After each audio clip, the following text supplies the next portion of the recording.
Bruno, vai dividir 5 e 3? 5 e 3. Ok. Bom dia, cidade de Vitória. Bom dia aos meus colegas vereadores e vereadoras dessa casa. Bom dia ao povo que se faz presente nesse momento no plenário. Dizer que segundas, terças e quartas a gente tem sessões aqui regularmente.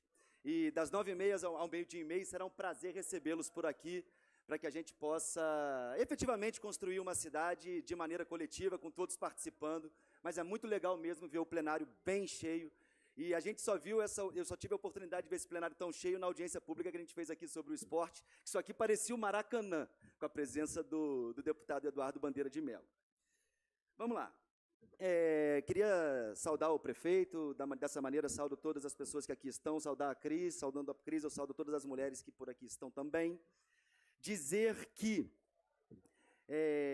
é muito importante que a gente tenha o entendimento que, nesse momento, o prefeito faz a prestação de contas, mas é a prestação de contas de todo o time da Prefeitura de Vitória, de toda a equipe da Prefeitura de Vitória. E o que é mais bacana aqui? Porque eu estou tendo a oportunidade também de administrar parte do recurso público com a minha equipe de trabalho.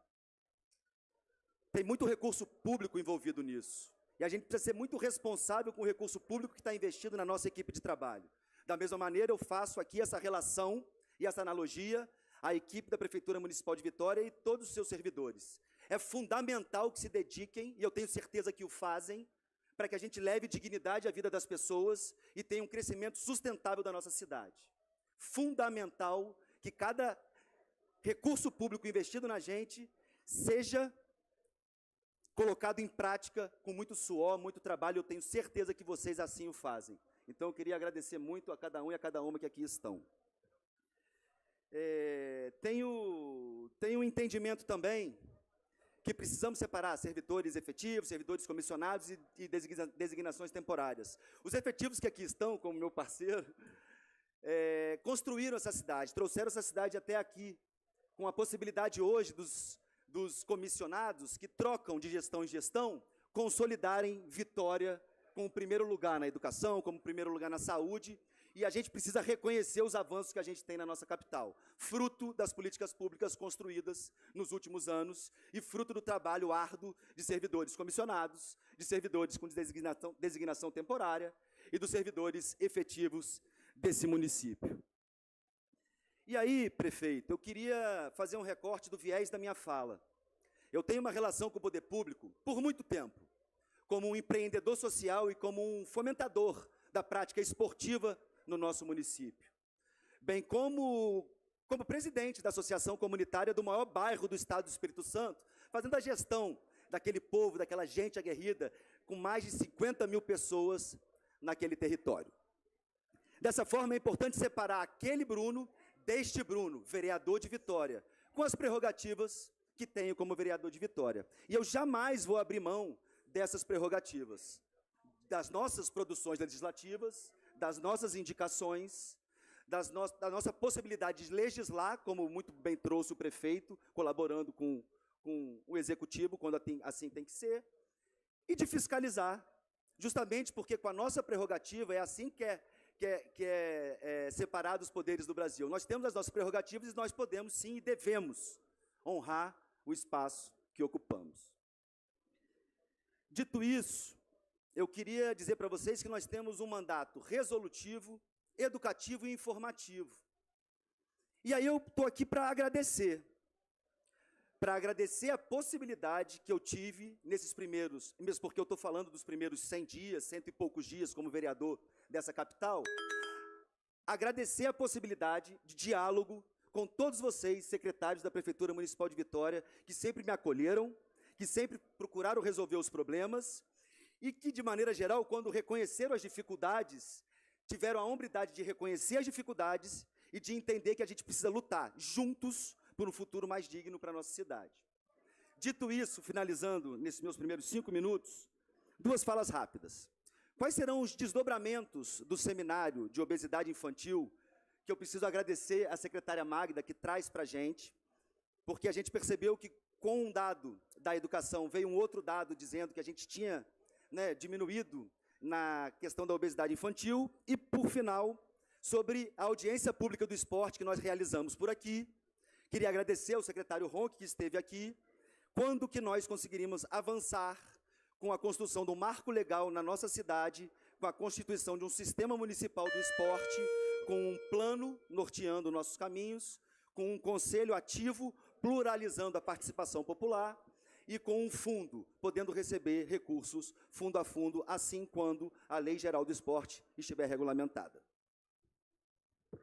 Obrigado, vereador Bruno Malias. Parabenizar Vossa Excelência pelo início do mandato. Eu sei que não é fácil, né? Tive a oportunidade também de chegar ao parlamento com uma experiência diferente no passado. Vossa Excelência teve à frente, né, de um bairro que seria, se fosse um município, seria o 13º município mais populoso do estado do Espírito Santo. Imagina só, né? Pega a região metropolitana, mais as cidades polo interior, logo depois Jardim Camburi, que seria um município de ponta do nosso estado. E tem conduzido bem, né, essa gestão da relação comunitária com as pessoas e do carinho e da proximidade com os moradores, isso é importante. E da mesma forma o início do mandato de Vossa Excelência com a bandeira não só do esporte, mas também do esporte, que é muito importante. E vou iniciar falando aqui da Lei Geral do Esporte, um tema que Vossa Excelência trouxe à luz aqui, é uma oportunidade que a cidade teve de debater, a Câmara estava lotada, de fato, parabéns pela iniciativa, e nós publicamos a portaria 005, então a portaria 005, junto com a Procuradoria-Geral do município, salvo engano, deixa eu verificar só a data que foi publicada, mas a portaria está publicada exatamente para regulamentar esse andamento dos próximos passos, ou seja, a partir da publicação dessa portaria, nós teremos o grupo de trabalho institucionalizado dentro da gestão de maneira oficial, e aí com a participação de Vossa Excelência, do gabinete, dos assessores, das pessoas que gostam do esporte da cidade, nós poderemos avançar, publicado dia 25/3, recentemente publicado, para que nós possamos avançar. Esse tema é muito importante porque ele vai trazer novas fontes de financiamento para o esporte e vai potencializar para que outros jovens, outras crianças possam praticar esporte. E o que o esporte faz, os resultados que o esporte produz na sociedade são extraordinários. Vou elencar alguns deles aqui. Primeiro, a disciplina. Ele traz o senso de disciplina às pessoas. Segundo, a união da sociedade. Você une a todos com o mesmo, né, no mesmo esforço coletivo. Terceiro, a produção da saúde, que tem toda a relação e pertinência e aderência com a outra pergunta de Vossa Excelência, que foi a primeira, que é exatamente a obesidade infantil. Olha como é que tudo está interligado. Com a portaria 005, de 25 de março agora, nós vamos ter oportunidade de buscar novas formas de financiamento do esporte mais modernas. Com novas formas de financiamento do esporte, nós vamos expandir as práticas esportivas pela cidade e com a expansão das práticas esportivas pela cidade, nós vamos atingir exatamente aquelas crianças que hoje estão consideradas obesas, com sobrepeso. E em sua maioria, em razão de uma alimentação inadequada, excesso de embutidos, excesso de doces, excesso de salgado. E essa é uma luta intersetorial. Vou dar o exemplo aqui da educação.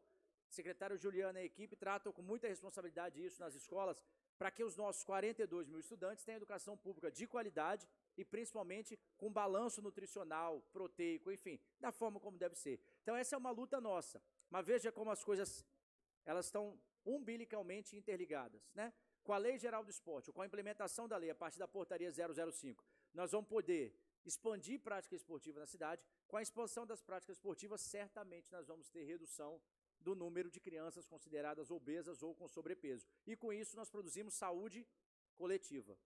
E vamos diminuir o trabalho da secretária Magda. Por quê? Nós vamos ter menos pessoas doentes, adultos com mais consciência, com práticas esportivas diárias e uma cidade muito mais feliz. Que o esporte é isso, é vida, é integração, é alegria, é felicidade e gera esperança no nosso povo. Parabéns pela pergunta e parabéns pela iniciativa que, repito aqui, nos ajudou na tomada de decisões. Foi muito importante, eu tenho certeza que o secretário Ronque e toda a equipe reconhecem isso. Obrigado. Queria agradecer, né, não só a minha fala, a minha pessoa, mas como a todo o segmento esportivo. Eu, como representante do segmento esportivo, gostaria muito de agradecer por essa fala e pelo reconhecimento. Avançando, prefeito, queria tratar de alguns temas importantes, aí eu vou falar com o prefeito, mas vou falar também com todo o secretariado, né? A gente teve um avanço bem bacana no nosso mandato, que foi a resolução de um problema na Rua da Lama, com uma articulação entre Prefeitura Municipal de Vitória e CESAM. A gente está tratando de CESAM aqui nesse parlamento. E é fundamental, Coronel Ramalho, que a gente consiga fazer uma relação bastante exitosa para que a gente possa avançar no caminho que o prefeito nos traz aqui. É impossível a gente ter uma matriz econômica voltada para o turismo se a gente ainda tem ligações clandestinas na rede pluvial de Vitória. Então, uma das falas é: a gente precisa avançar na fiscalização justamente para corroborar com o seu entendimento do turismo no futuro. Então, fica aqui a minha consideração. Reconhecer também as necessidades, Juliana, da gente tratar de um cronograma da climatização das escolas. Muitos avanços, já tivemos a oportunidade de conversar sobre isso, muitos avanços, mas a gente precisa avançar no sentido de ter 100% das escolas climatizadas no município de Vitória. Então, assim, eu peço um cronograma da climatização dessas escolas, bem como a gente já tem tratado disso, da solução para o problema da educação especial. Você já tratou comigo sobre isso, já reconheceu a dificuldade da burocracia estatal, mas a gente precisa avançar. Avanços de Jardim Camburi, prefeito. A gente reconhece os avanços do nosso bairro. CEMEI Rumbers Verfluit, MF Padre Guido, reforma da ampliação da Unidade Básica de Saúde, reforma do Atlântica Parque, reforma da Praça Amarelias, reforma da Praça Nilce Mendes. Entretanto, a gente precisa falar do mergulhão. A Prefeitura de Vitória tentou por diversas vezes realizar uma comunicação com a comunidade, foi feito aqui nessa Câmara, foi feito dentro do condomínio Jardins, foi feito de maneira que a população não teve condição de participar na Praça da Bocha, e a solicitação aqui é para que a gente traga a comunidade para participar no bairro de Jardim Camburi, e aí avançando mais um pouquinho, tratando do primeiro impacto que já está sendo gerado naquela obra, que a gente poderia estar conversando com as pessoas, e tratando também de um cronograma de execução daquela obra, já que a gente vai ser impactado de maneira ou outra nos próximos momentos.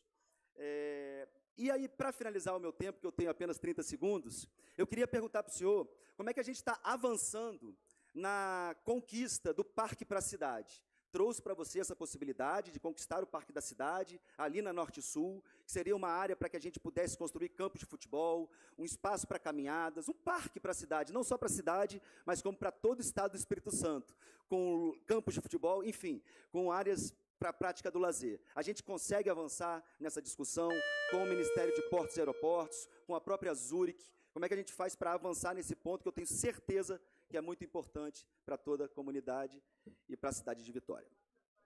Obrigado, vereador Bruno Malias. Temas importantes aqui que repercutem diretamente na vida das pessoas. Falar primeiro sobre a climatização das escolas. Nós saímos de 9 para 40 escolas climatizadas. Então, na história inteira da cidade, Vitória só tinha 9 escolas climatizadas. Hoje, nós já temos 40 escolas climatizadas. Estamos com mais 22 de obras, então nós vamos chegar a 62 escolas climatizadas. Vou repetir aqui só para não ter dúvida. Só um minutinho de atenção, gente, por favor. Saímos de 9 para 40 escolas já climatizadas. Estamos em obras mais 22, chegando a 62, e com mais 11 delas em licitação/projetos. Ou seja, vamos vencendo gradativamente, porque não é somente instalar o aparelho de ar-condicionado. Você tem toda aquela questão da infraestrutura elétrica que precisa ser pensada. Em relação ao mergulhão, é importante falar. Nós vamos ter uma nova via chegando à cidade. Então, há um projeto que está posto, publicizado, é de conhecimento da sociedade, de uma nova via que vai chegar do município da Serra à Vitória. E o que indica isso? Isso indica que se nós não tivermos uma intervenção naquela região, ali em Jardim Camburi, ali na interseção da Dante Michelini com a Norte-Sul, o trânsito vai colapsar, porque você vai ter diversos veículos chegando à cidade e essa via vai ficar extremamente congestionada. O que nós fizemos? Nós nos antecipamos a isso. E isso vai trazer reflexos positivos, não só para Jardim Camburi, para os moradores da Serra, para as pessoas que vêm de Aracruz, para as pessoas que vêm de Fundão, para as pessoas que vêm de João Neiva, para todos que chegam à cidade em busca de tratamento médico, em busca de tratamento odontológico, em busca dos profissionais liberais, ou seja, tudo que a capital disponibiliza para os capixabas. O mergulhão é uma obra extremamente desafiadora, uma solução de engenharia desafiadora, mas ele é necessário. Os estudos mostram isso, o estudo de impacto viário mostra isso. A solução agora é ir conciliando, dialogando. E aqui vou rememorar um episódio importante da história do Espírito Santo. Quando foi debatida, ou quando iniciou-se a construção da terceira ponte, 1979, salvo engano, o governo Écio Alves, né? Houve muitas críticas naquela época, mas o gestor teve que tomar decisões. Imagina hoje, se nós não tivéssemos a terceira ponte, como seria o trânsito da região metropolitana da Grande Vitória? Um caos absoluto. E o mergulhão vem para isso, para harmonizar esses interesses. com diálogo, com parcimônia, com sabedoria, com construção coletiva, e nós vamos estar sempre debatendo com a sociedade, ouvindo essa casa, ouvindo os moradores, ouvindo as associações comerciais, para buscarmos a melhor solução. O importante é que essa obra saia do papel, porque ela é a garantia da mobilidade do futuro, para que as pessoas possam ter acesso e para que a mobilidade seja resolvida. E eu tenho certeza que no futuro recente, ele vai ser um grande orgulho da cidade. E ele vai se harmonizar com o meio ambiente que está posto. Imagina as pessoas descendo, né, ali no nosso aeroporto, descendo na aeronave, chegando à cidade. Você vai ter uma área especial da cidade que vai ser muito bem cuidado. E para concluir, em relação ao parque, nós temos que tentar boas parcerias. Não é fácil, o desafio é grande, há uma concessão, ou seja, a área não é do município, mas nós podemos continuar dialogando. E para concluir, tem uma notícia importante, e esse assunto que Vossa Excelência trouxe à baila aqui é relevante, em relação ao esgoto, à rede de esgoto, o tratamento, a ligação.